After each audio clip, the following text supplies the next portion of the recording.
Jemaat kekasih dalam Yesus Kristus,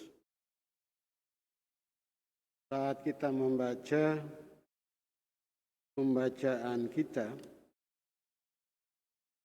maka yang kita dapati sebagai alur gambaran untuk kita memahami bacaan, maka kita dapati dan kita temukan bagaimana Rasul Paulus di dalam menghadapi situasi yang menggambarkan tentang keadaan dia sebagai seorang rasul, termasuk juga sikap orang di dalam menerima akan pemberitaan yang dia sampaikan sebagai pekabar Injil. Paling tidak kita dapati dalam bacaan tadi ada gambaran yang seolah-olah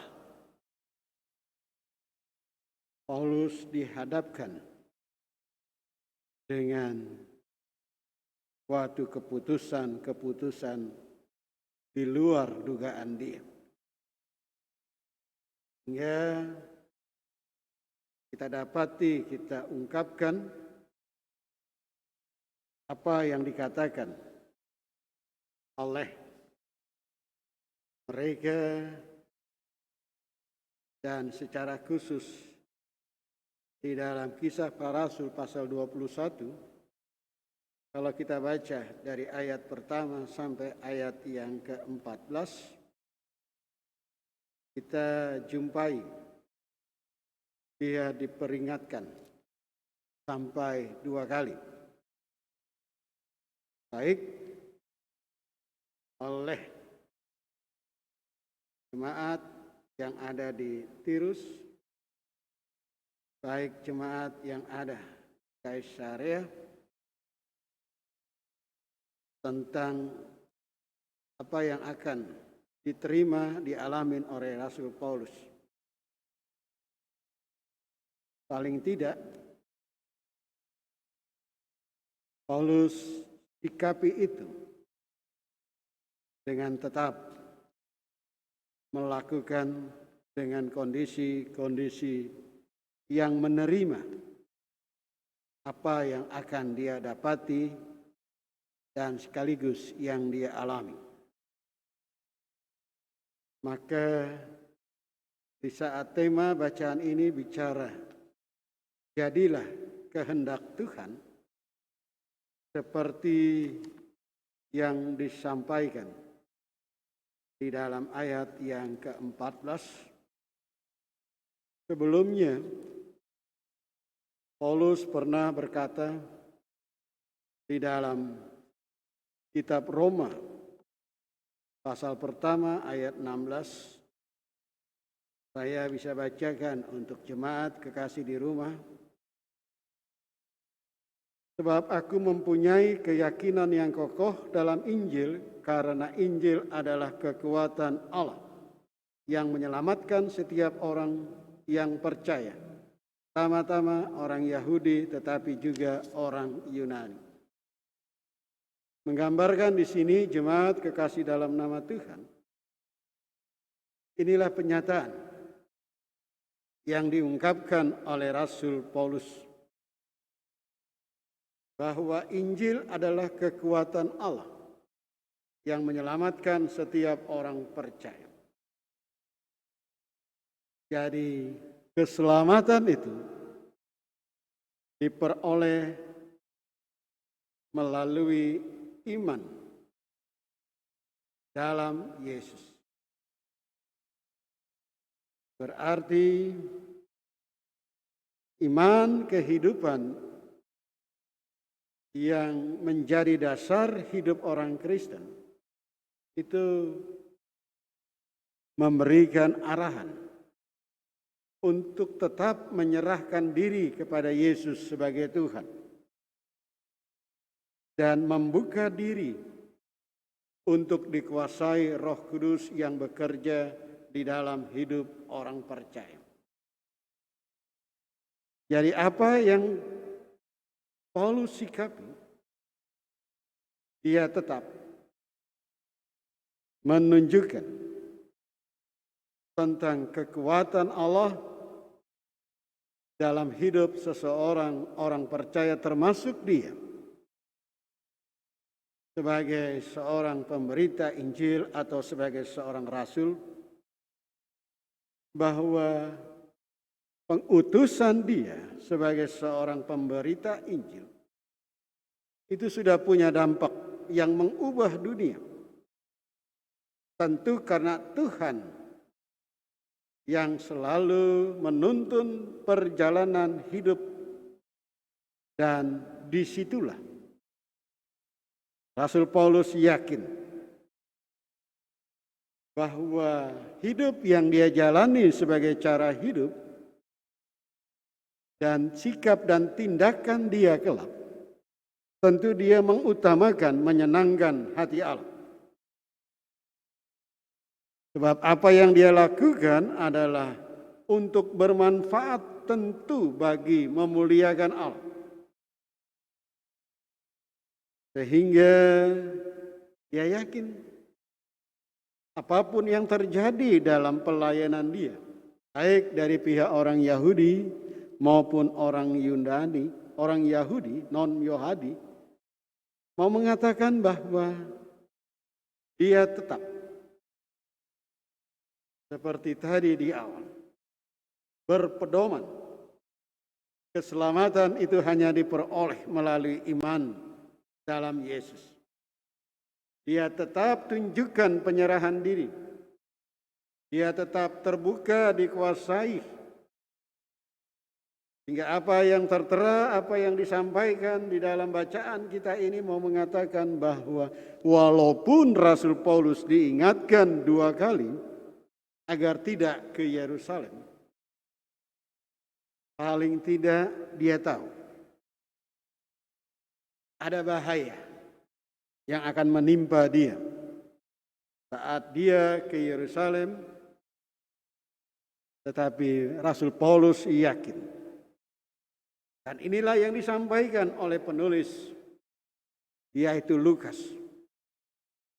Dia ungkapkan secara jelas, dia ceritakan secara gamblang, karena bimbingan Allah jualah, maka Rasul Paulus tetap pada keputusannya.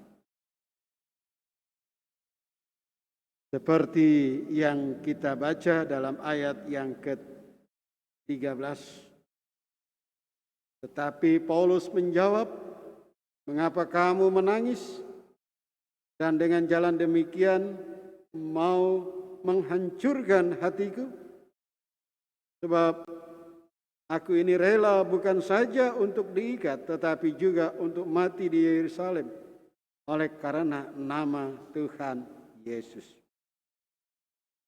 Jemaat kekasih dalam nama Yesus Kristus, sikap ini bukan berarti Rasul Paulus melawan arus. Sikap ini bukan berarti Rasul Paulus, kalau istilah sekarang, dia tampilkan sosok seorang yang jagoan mungkin. Atau dia mau tampilkan untuk mencobai akan kuasa Allah. Tetapi di sini mau menunjukkan bahwa Rasul Paulus tetap berangkat ke Yerusalem. Dan dia yakin apa yang dia lakukan ini mungkin menjadi satu penjelasan yang terakhir yang sempat dia sampaikan. Tapi paling tidak kita dapati ada keteguhan Rasul Paulus untuk tetap mengikuti bimbingan Tuhan. Maka seperti apa yang dikatakan oleh Mereka yang menerima nasihat Rasul Paulus dengan tetap teguh berkata, ayat 14, karena ia tidak mau menerima nasihat kami, kami menyerah dan berkata, jadilah kehendak Tuhan. Disinilah Paulus tunjukkan. Disinilah Paulus yakin akan bimbingan Allah. Walaupun dia seolah-olah ada bahaya di depannya. Tapi Paulus tetap dalam satu keputusan untuk tetap ke Roma, ke Yerusalem pemerintahan saat itu di sana. Dia menggambarkan bahwa apa yang dia lakukan adalah bentuk bimbingan Allah yang dia mau lakukan sebagai pribadi yang punya sikap teguh. Dia tetap teguh. Dia tetap mau lakukan itu. Dan ikuti akan bimbingan Tuhan. Hingga dia lakukan itu dengan penuh semangat yang baru. Walaupun jemaat yang mengantar dia di pelabuhan itu menangis. Walaupun jemaat begitu banyak memberikan arahan, tapi tetap keteguhan dia mengikuti bimbingan Tuhan. Walaupun dia dihadapkan dengan situasi kelak, tetapi dia tetap yakin dengan keteguhan. Nah, inilah membuktikan seperti dalam ayat yang ke-13 tadi. Bukan hanya diikat, mati pun yang penting dengan untuk berkarya berbuat demi nama Tuhan Yesus. Dia mau mempertanggungjawabkan apa yang dia lakukan. Mau mengatakan dengan hal ini, inilah sportivitas dari sosok Rasul Paulus. Yang pertama tadi dia yakin dibimbing oleh kuasa Allah. Dia percaya akan apa yang mau dimaksudkan oleh Tuhan di saat dia mengikuti bimbingan Tuhan. Dan dia tetap lakukan dengan pertanggungjawaban apa yang dia buat, apa yang dia lakukan. Termasuk juga akibat dia bersama-sama dengan salah seorang yang berada dalam situasi yang membuat dia ditangkap. Hal yang kita dapati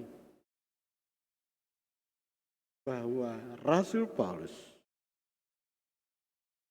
dia mau mengutamakan maksud dan kehendak Tuhan.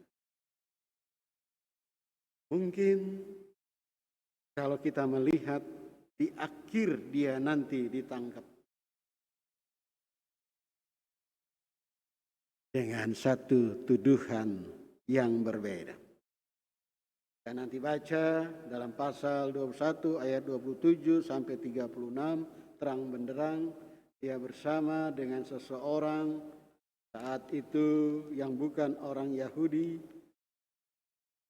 Ya, seolah-olah mengizinkan dan membawa seseorang non-Yahudi berada di serambi bait Allah. Tapi bukan dia. Tapi karena melihat di kota, asumsi itu dituduhkan bahwa Rasul Pauluslah yang mengajak. Di sini mau mengatakan, dia mengutamakan maksud dan kehendak Allah. Jadi bukan ada penyesalan. Tetapi Rasul Paulus tetap mengutamakan maksud kehendak Tuhan. Apa yang dilakukan oleh Rasul Paulus adalah keputusan iman percaya dan bukan bunuh diri atau mengakhiri hidupnya. Nah, dari situasi ini jemaat kekasih Tuhan, mari kita melihat tentang belajar untuk jadilah kehendak Tuhan. Siapa kita yang tidak pernah mendapatkan kesulitan, tantangan, dan bahkan pun dihadapkan dengan pilihan yang susah. Dari bacaan ini mau mengatakan kepada kita sekalian, jadilah kehendak Tuhan. Ini mau mengatakan keputusan dan perbuatan itu harus selaras dengan tindakan yang bersedia menyenangkan Allah. Mungkin kalau kita lihat secara harafiah, mungkin kita tidak sepaham atau seide dengan Rasul Paulus tetap pergi ke Yerusalem. Seperti tadi di awal tadi dikatakan, dia tetap teguh, dia tetap mau bertanggung jawab, dia utamakan maksud dan kehendak Tuhan Allahnya. Tetapi Rasul Paulus mau katakan bahwa apapun yang dia lakukan itu adalah keputusan, itu adalah perbuatan. Akhir daripada hidup dan kehidupan dia sebagai seorang rasul, dia tetap mau menyenangkan Allah dengan cara lewat pengabdiannya, dengan atas dasar rencana Allah. Orang seringkali katakan Tuhan kan nggak perlu dibela. Tapi dari sini kalau kita ikuti lagi,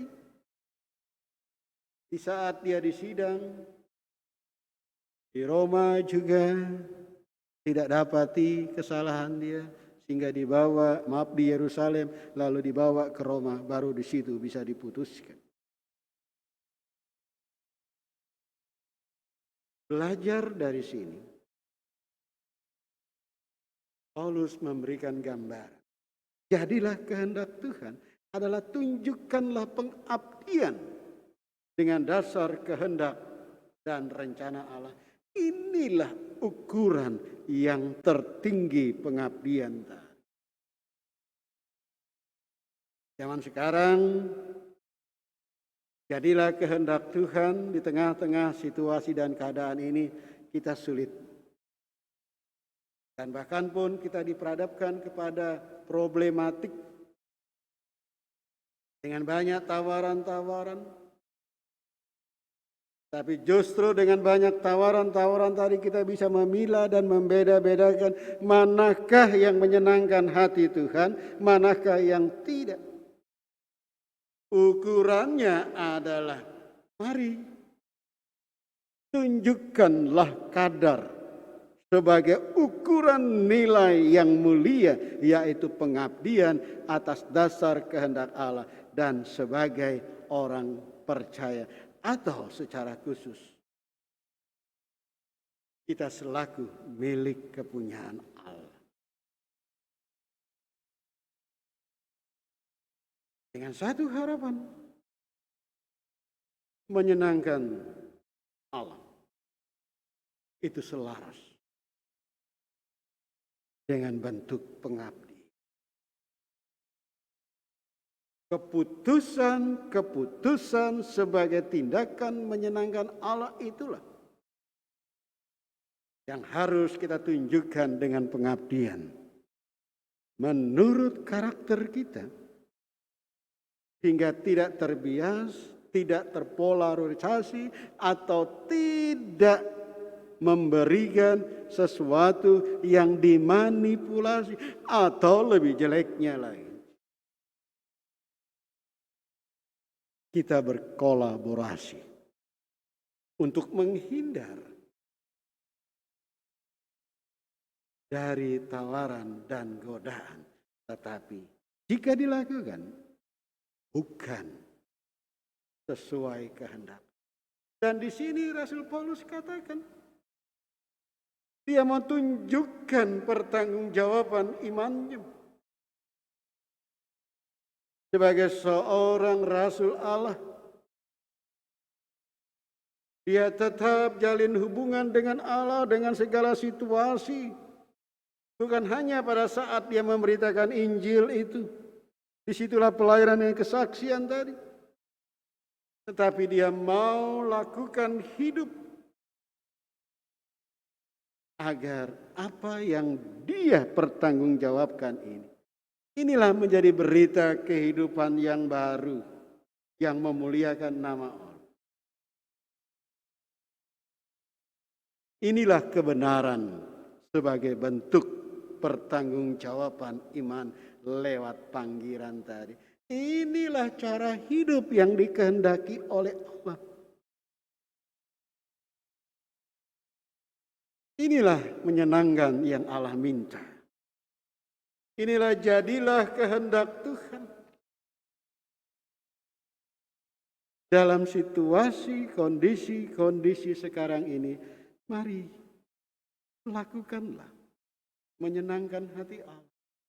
Tapi dalam bingkai, dalam satu tuntunan, jadilah kehendak Allah ini. Ada yang dinamakan kualitas.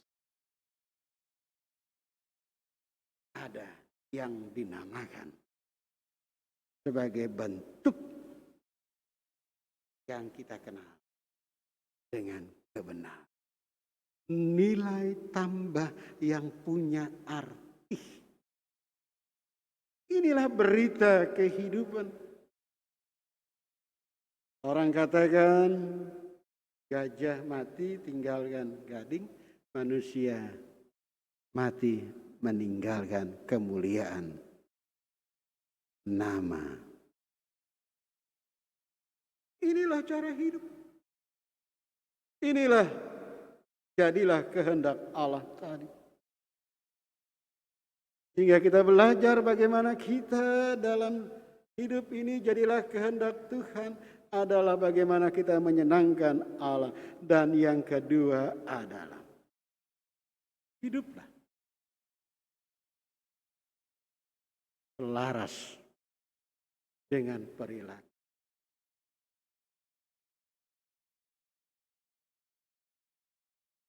Dengan satu harapan, kita tidak terjebak dengan pertaruhan hanya karena ukuran untung atau merugi.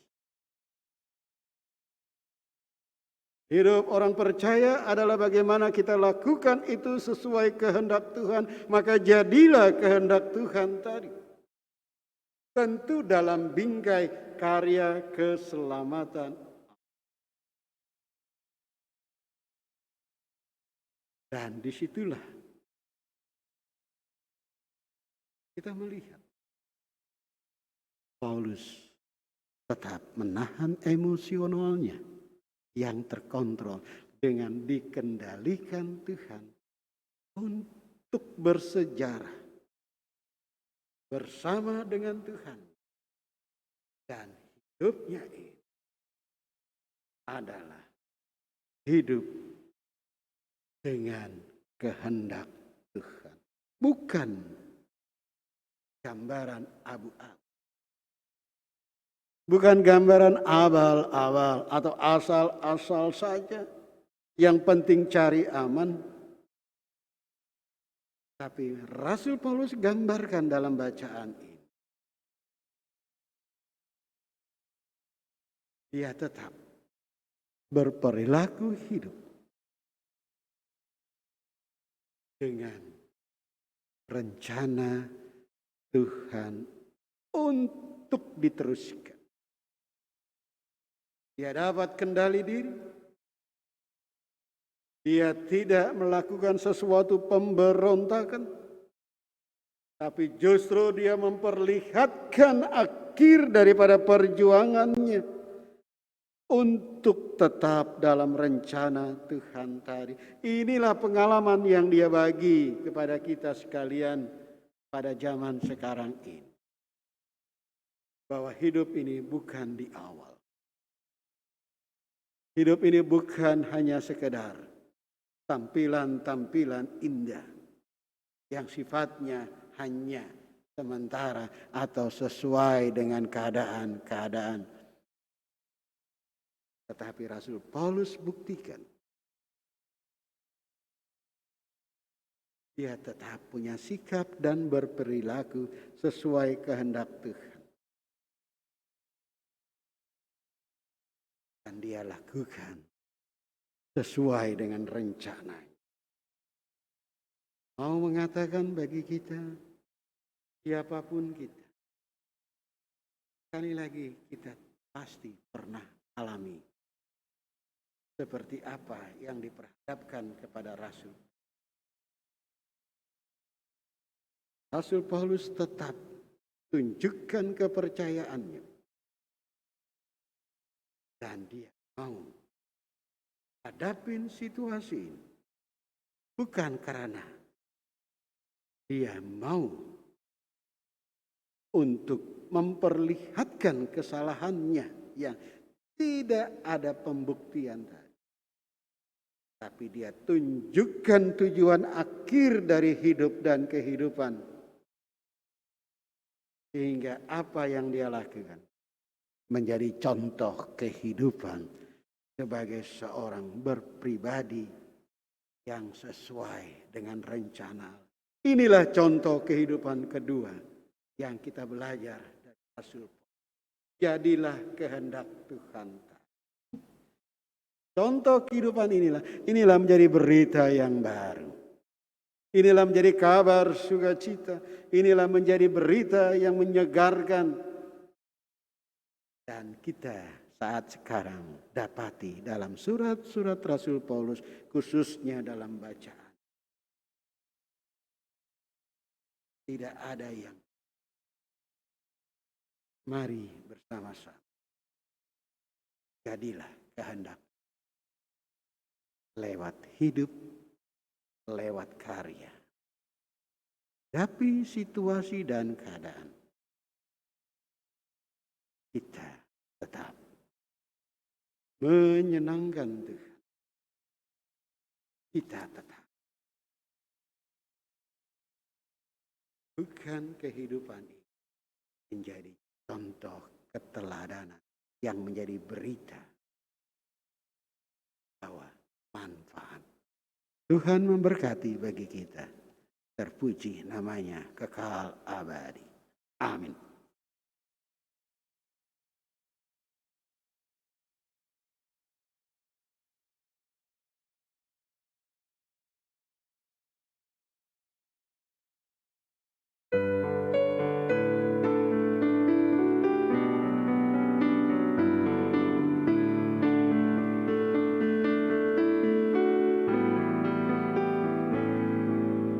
Jadilah Tuhan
Kita satu dalam doa.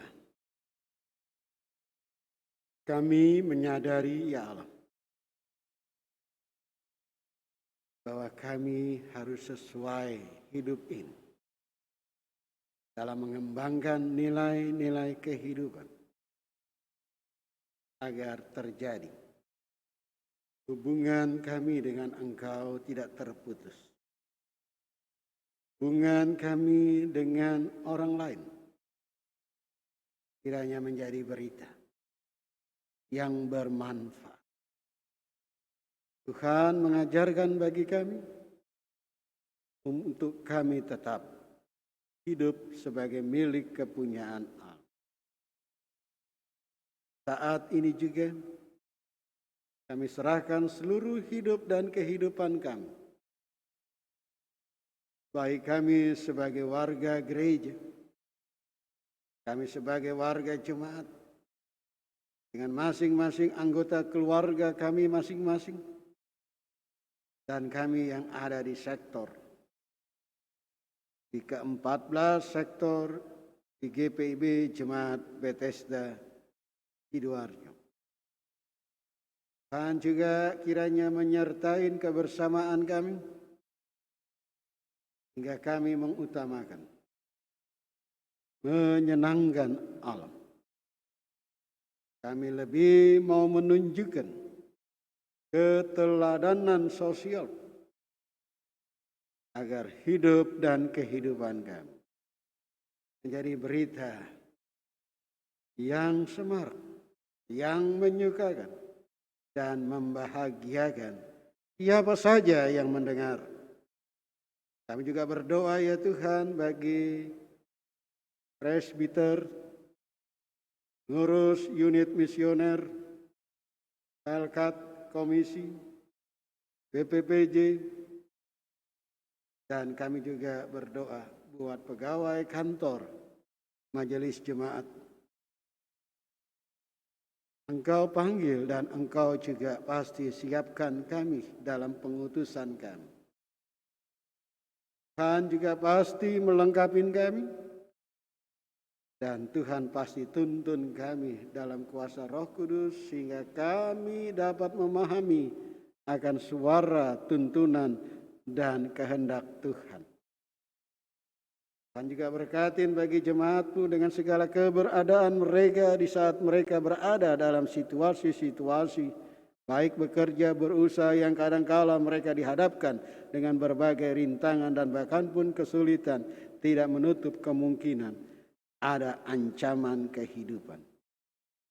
Tuhan juga memberkati kehidupan keluarga kami, hubungan suami istri, orang tua, anak, saudara dengan bersaudara, termasuk juga mereka yang bergumul dengan kehidupan keluarga besarnya. Demikian juga kami berdoa untuk lansia dan anak-anak dengan kesehatan dan aktivitasnya. Dan kami juga menyerahkan mereka yang saat ini dalam keadaan sakit. Tuhan tolong datang melawat, mengangkat, memulihkan lewat perawatan baik dari rumah sakit maupun dari keluarga. Dan kami yakin pertolongan Tuhan itu ada. Maka warga jemaat yang sakit beroleh pemulihan dan disembuhkan, demikian juga ya Tuhan. Kami berdoa untuk bangsa dan negara kami, baik dari pemerintah, birokrasi. Kami juga berdoa untuk eksekutif. Kami juga berdoa untuk legislatif dan yudikatif.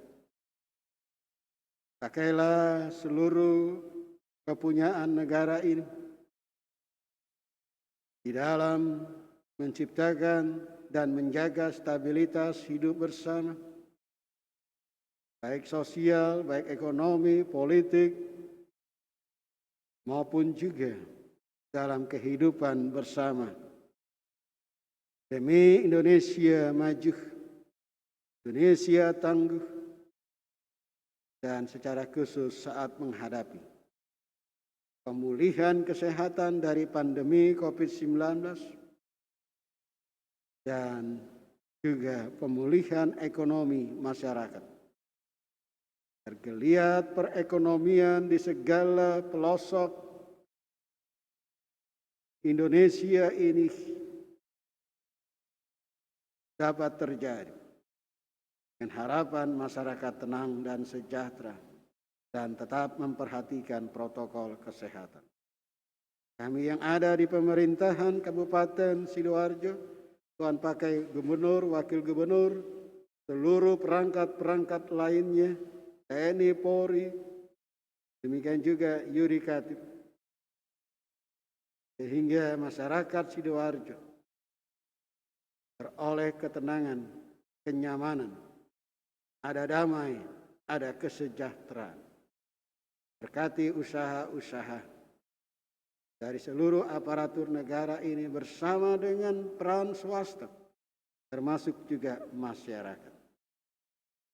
Dan kami yakin pertolongan Tuhan itu ada dan terjadi. Terima kasih ya Tuhan, dan kami yakin kehendak Tuhan jugalah yang terjadi. Sebab kami hanya datang, meminta, dan kami berdoa. Dalam Kristus Yesus yang sudah mengajar kita doa bersama. Bapa kami yang di sorga, dikuduskanlah namamu. Datanglah kerajaanmu, jadilah kehendakmu di bumi seperti di sorga. Berikanlah kami pada hari ini makanan kami yang secukupnya. Dan ampunilah kami akan kesalahan kami, seperti kami juga mengampuni orang yang bersalah kepada kami.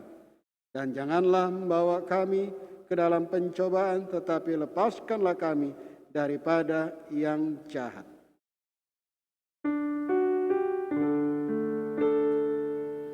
Karena